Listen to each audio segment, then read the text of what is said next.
তিনি চলুন চলুন অনেক হয়েছে। হালিশহরে গিয়ে আক্রমণের মুখে পড়তে হয়েছিল মমতা বন্দ্যোপাধ্যায়কে। নির্বাচনের ফল প্রকাশের পর কলকাতার বাইরে প্রথম কর্মসূচি ছিল তার, আর এবার খাস কলকাতায় একই স্লোগান শুনতে হলো প্রাক্তন মুখ্যমন্ত্রীকে।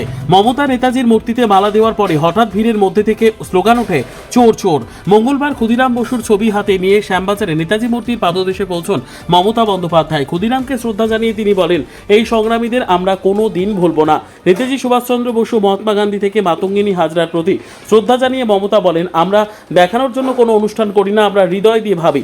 নেতাজির মূর্তিতে মমতা মালা দেওয়ার পরে আচমকা স্লোগান শুরু হয়। কালীঘাটপন্থী তৃণমূলের তরফে অভিযোগ তোলা হয়, বিজেপির কর্মীরাই ঘিরে ধরে বিক্ষোভ দেখায়। এরপর মমতা বন্দ্যোপাধ্যায় গাড়িতে উঠে চলে যান। তারপরেও চলতে থাকে বিক্ষোভ।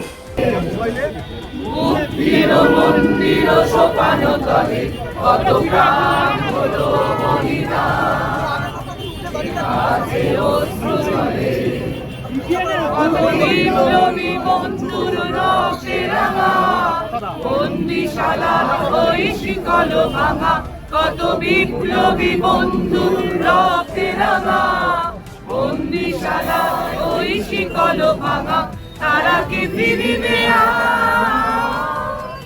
তারা কি ফিরিবে আজ এই সুপ্রভাতে, কত তরুণ অরুণ গেছে অস্তা চলে, মুক্তির মন্দির সোপান তলে, কত প্রাণ হলো বলিদান, আছে অশ্রু জলে।